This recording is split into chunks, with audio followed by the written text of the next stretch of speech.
Alors, nous sommes le 23 déjà, mai 2020. Il est, quoi, minuit et demi. Je suis violemment brûlée sur la tête. Je suis cible de harcèlement électromagnétique. Je note que à peine j'ai allumé la caméra, il y a un creux dans la douleur. Le réseau de criminels qui surveille une cible blacklistée 24 heures sur 24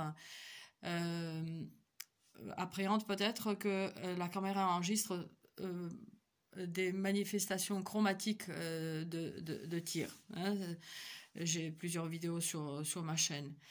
Alors j'ai mis voilà ça, pardon, mes lunettes qui sont tombées.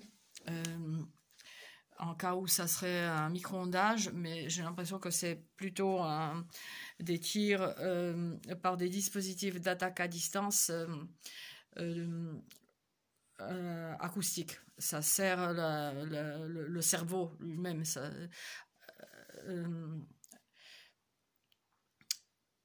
Il y a une pression sur la tête. Il y a vraiment comme un rayon qui rentre dans la tête, jusque-là. Et ça chauffait tout à l'heure la poitrine. J'ai même pris peur un peu que le réseau de crapules criminels, hein, c'est des militaires, hein, c'est des technologies militaires essayées sur des personnes qu'au départ on traitait d'ailleurs d'électrosensibles. Hein. Donc j'avais peur que ça fasse que ça puisse déclencher une grippe ou autre, hein, parce que c'est vraiment une occasion rêvée pour ces crevures de me dégommer, de dégommer d'autres lanceurs d'alerte.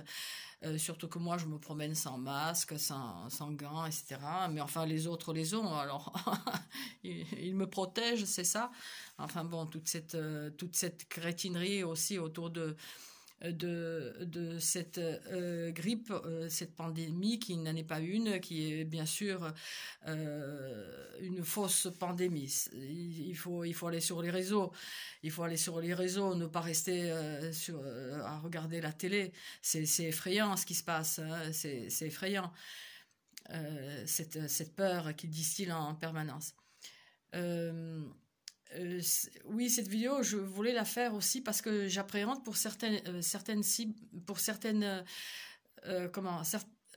lanceurs d'alerte. J'ai pensé notamment à Tatiana Ventose, plusieurs millions de vues, une trentenaire brillantissime, hein, qui fait des analyses géopolitiques, etc. Et c'est vrai, elle avait disparu.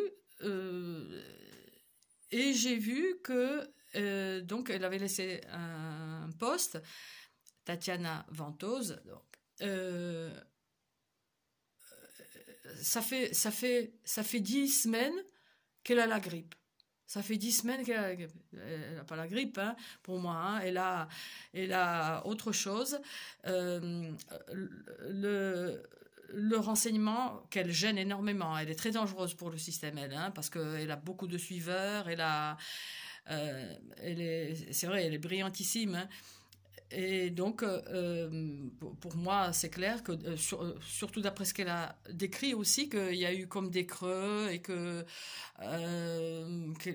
un moment, elle était tout à fait, elle se sentait sortie de l'affaire et puis elle a replongé.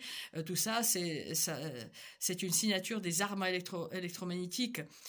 Tous ces dispositifs qui peuvent, en plus en certaines fréquences, sur une personne, la bousiller littéralement, la torturer, induire toutes sortes de maladies. Barry Trower, hein, un ex-agent qui était dedans, qui est aujourd'hui un lanceur d'alerte. Donc voilà. Et bien sûr, je me suis dit que